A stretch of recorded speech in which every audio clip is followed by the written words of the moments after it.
वसुदेवसुदं देवं कंसचाणूरमर्दनं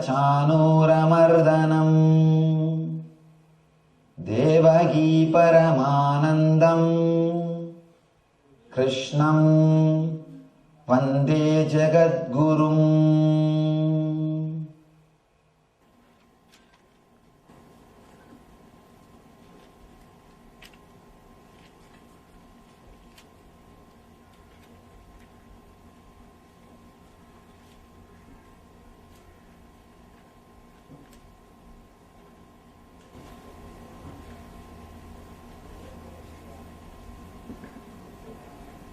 I welcome you all with my love and respect.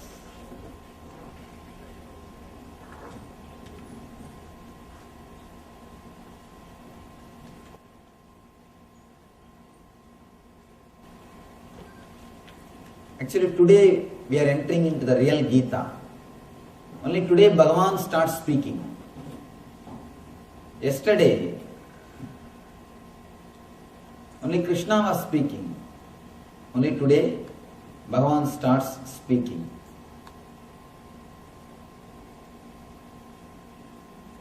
Again, one more thing we need to understand. Only a man who has got enough intelligence will allow the other person to speak. Please be very clear. Continuously we are all speaking. But never conversation happens. Conversation is different, speaking is different. If you see your life, continuously you are speaking, the other person is speaking, but never conversation happens. When other person speaks, you just prepare what you are supposed to give as a reply. You never listen. We never listen when the other person speaks. We just prepare our lecture. You hear so that he will hear you, that's all. You are little polite so that he will listen to what you speak. Never conversation happens. You need intelligence to allow other person to speak. Please be very clear. You don't need intelligence to speak. You need intelligence only to listen. For listening you need intelligence. It is very difficult allowing the other person to speak. Small story. One guy was telling, for last 1 week I have not spoken to my wife. The friend is asking, why? Are you mad with that? Or did you have a fight? He said, no, I am afraid of interrupting her. I can't interrupt her. She is continuously speaking. In your life, if you see the same thing happening, we never listen. Always you speak through words. If you are not uttering words, you are preparing your speech, that's all. Either you speak verbally or mentally, but continuously you are speaking. You never listen. We never listen what is told. We never hear. There is nobody to listen. Continuously you speak. Even when you keep quiet, you are not listening. Here, Bhagavan completely allows Krishna to speak. Full 1 chapter. He is not opening the mouth. He is not telling anything. He is maintaining his patience and he is really seeing the depth of confusion, the depth of depression. He is consciously analyzing from where his thoughts are coming. from which base Arjuna is moving. Actually, if you can just study this first chapter of the Gita, you can become a very big businessman. All you need in your life is just learning the art of listening.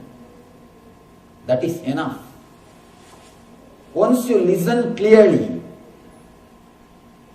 once you are able to listen, automatically you will be able to answer. You will be able to reply. Somebody asked me, Swamiji, so many times I have heard your discourse. Continuously you are answering questions. Of course, question answers should be always spontaneous. How you are able to answer so many questions? I told him the only one secret is I know how to listen to the question. That's all. If you listen, if you just know the technique of listening, immediately the reply will be ready in your being. First thing, we don't trust that we will be able to respond without preparing mentally. We don't trust ourselves. We don't trust our intelligence. That is why, before listening to the question, we start preparing the reply. We don't have that much of patience to listen to the problem. Before the problem is expressed, you start giving solution. Continuously, you are interested only expressing what you know. You are not interested in real problem. Here, Krishna is interested in real problem. He is not interested in expressing what he knows. He is interested only in solving the problem. He wants Arjuna to have the clarity. He doesn't want to show. He doesn't want to express what he knows. If we are in the place of Krishna, what we would have done? Before the Arjuna starts the trouble itself, whatever we know, we would have started repeating. But first thing Arjuna does is, Krishna does is, he allows the Arjuna to speak so that he can go to the root of the problem. He can straight away address the issue. You need intelligence. I can say you need enlightenment to listen. Only an enlightened master like Krishna can listen. In the 18 chapters, full one chapter, he just listens. He is not opening his mouth.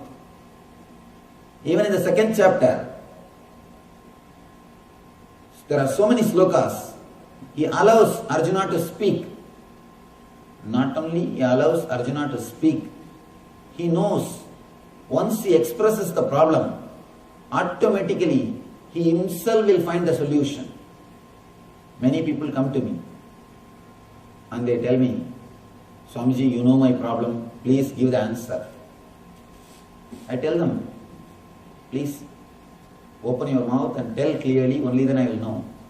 They know, no, you are enlightened, you will know all our problem, please give me an answer. Tell them, yes, I know your problem, but I know your problem even if you don't speak. You will not know your problem if you don't speak. Please understand, I may know your problem, you without speaking, but you yourself will not know what is your problem unless you speak. Only when you verbalize, you yourself will be clear exactly what is your problem. When we don't verbalize, when we don't express, we ourselves don't know exactly what is our problem. We ourselves don't know exactly what is our problem. Only when we verbalize, we ourselves will know what is our problem. Here, Krishna is allowing Arjuna to verbalize, so that first Arjuna will understand what is the problem. First, Arjuna will have the clarity where he is stuck. Then Next, he can address the issue straight away. Here, Krishna is first opening his mouth. I can say he is opening his being. He is straight away addressing the problem.